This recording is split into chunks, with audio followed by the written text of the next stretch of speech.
تو مجھے پھر اندازہ ہوا کہ نہیں میں زیادہ دیر تک نہیں چل سکتا یا یہ آئیڈیل میرے ساتھ نہیں دے سکتا. اس کے بعد میں کلاسیکی شاعری کی طرف چلا گیا. اب کلاسیکی شاعری جو ہے اس میں نے صرف اردو کی نہیں، فارسی، اردو، مختلف زبانوں کے بڑے لوگ، بس بھگت کبیر کو میں نے پڑھا بہت. اچھا. اس کے بعد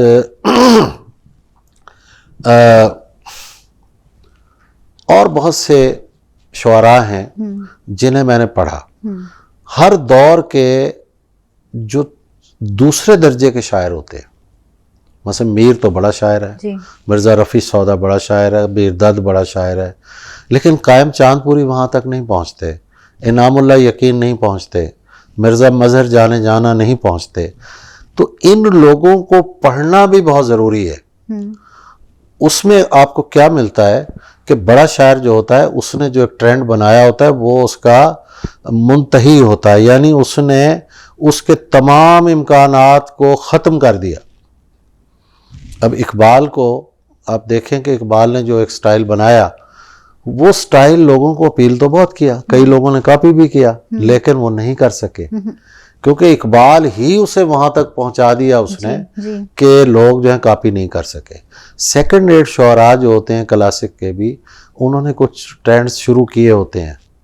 آپ پڑھتے ہیں تو آپ کو اندازہ ہوتا ہے کہ یہ ٹرینڈ جو ہے اس نے شروع تو کیا لیکن یہ اس کو آگے نہیں لے جا سکا. تو کیا کمی رہ گئی، کیا چیزیں ہوئیں. دیکھیے اینالائز کرنا چاہیے، شاعری کو اس سطح پہ پڑھنا چاہیے.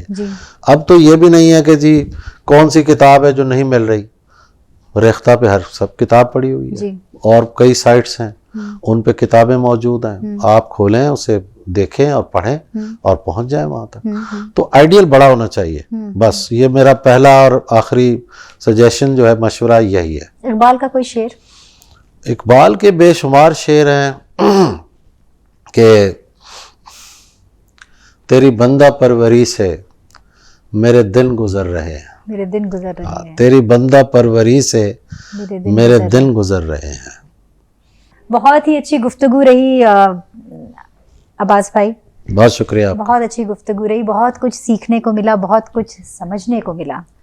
تو ہم اس کے ساتھ آپ سے اجازت لیں گے عباس بھائی. بہت شکریہ آپ کا، بہت شکریہ. پھر سے ملاقات ہوگی. اور مجھے اندازے بیاں اور میں آ کے بہت اچھا لگا. بہت شکریہ ریحان صدیقی صاحب کا، اور آپ کا بہت شکریہ. سلامت رہیں آپ. بہت دعائیں آپ لوگوں کے لیے. اسی کے ساتھ ہم آپ سے بھی اجازت لیتے ہیں دوستوں. پھر دوبارہ آپ سے ملاقات ہوگی اسی کڑی کو پھر سے جوڑتے ہوئے. تب تک کے لیے خدا حافظ.